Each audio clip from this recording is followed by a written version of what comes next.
ఒకటే రోజు 3 major accidents, ఒకటి నార్వే, ఒకటి కెనడా, ఒకటి సౌత్ కొరియా. సౌత్ కొరియాలో జరిగిన యాక్సిడెంట్లో మొత్తం 181 మెంబర్స్ ఉన్నారు ఆ ఫ్లైట్లో. దాంట్లో 179 మెంబర్స్ చనిపోయారు.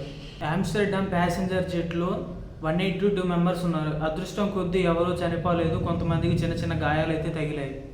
Hello guys, welcome back to the another video. రీసెంట్గానే 3-4 డేస్ బ్యాక్ కింద కజకిస్తాన్లో ఒక ప్లేన్ యాక్సిడెంట్ అయితే జరిగింది. దాని తర్వాతనే ఈరోజు మళ్ళీ ఒకే రోజు 3 యాక్సిడెంట్లు అయితే జరిగాయి.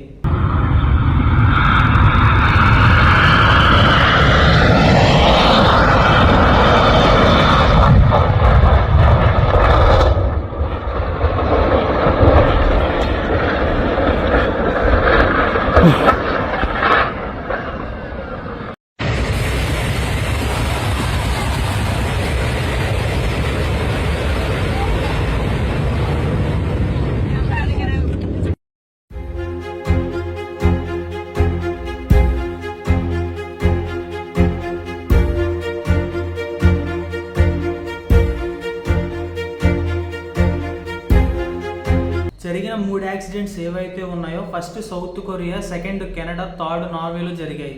సౌత్ కొరియా ముయాట్ అనే ఎయిర్పోర్ట్లో ఈ యాక్సిడెంట్ అయితే జరిగింది.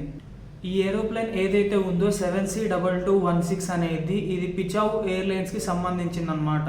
థాయిలాండ్ బ్యాంకాక్ నుంచి సౌత్ కొరియాకి ఏరోప్లేన్ అయితే ట్రావెల్ చేస్తుంది. ఈ ఏరోప్లేన్లో మొత్తం 179 ప్యాసింజర్స్ అయితే ట్రావెల్ చేస్తున్నారు. ఈ యాక్సిడెంట్ జరగడానికి మెయిన్ రీజన్ ఏంటంటే ల్యాండింగ్ గేర్ వర్క్ అవ్వకపోవడం. అంటే ప్లేన్ ల్యాండ్ అయ్యే టైంలో ఫ్రంట్ వీల్ ఏదైతే ఉందో అది ఓపెన్ అవ్వలేదు. అది ఓపెన్ అవ్వకపోవడంతో ప్లేన్ అనేది స్కిడ్ అయ్యి ఎదురుగా ఉన్న ఫెన్సింగ్ గోడని ఢీ కొట్టి మొత్తం పేలిపోయింది. మొత్తం ప్లేన్లో 181 మెంబర్స్ ఉన్నారు. అయితే 179 మెంబర్స్ అయితే చనిపోయారు, 2 మాత్రమే బయటపడ్డారు. సెకండ్ యాక్సిడెంట్ వచ్చేసి కెనడాలో జరిగింది. ఈ యాక్సిడెంట్ ఏదైతే ఉందో ఈ యాక్సిడెంట్ వచ్చేసి హాలిఫాక్స్ ఎయిర్పోర్ట్లో జరిగింది కెనడాలో. ఈ ఎయిర్ కెనడా ఫ్లైట్ ఏదైతే ఉందో ల్యాండింగ్ టైంలో ల్యాండింగ్ గేర్ విరిగిపోయి అయితే ల్యాండ్ అయింది. అదృష్టం కొద్దీ ఎటువంటి ప్రాణ నష్టం అయితే జరగలేదు, చిన్న చిన్న గాయాలు అయితే అయ్యాయి కొంతమందికి.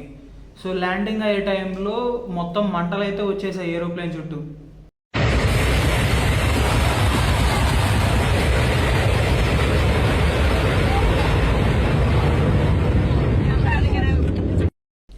సేమ్ నార్వేలో కూడా ఆమ్స్టర్డామ్ ప్యాసింజర్ జెట్ ఏదైతే ఉందో దీంట్లో టోటల్ 182 మెంబర్స్ ఉన్నారు.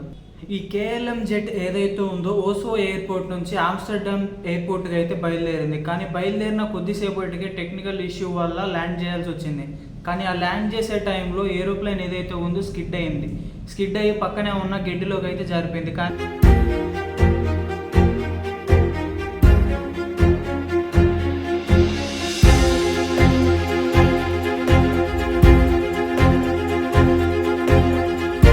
జరిగిన ఈ 3 మేజర్ యాక్సిడెంట్స్లో రీజన్ వచ్చేసి టెక్నికల్ ప్రాబ్లమ్స్ వల్ల ఈ మేజర్ యాక్సిడెంట్స్ అయితే జరిగాయి. కానీ కెనడా, నార్వేలో అయితే ఎటువంటి ప్రాణ నష్టం అయితే జరగలేదు అదృష్టం కొద్దీ. కానీ సౌత్ కొరియాలో మాత్రం 179 పీపుల్స్ అయితే చనిపోయారు.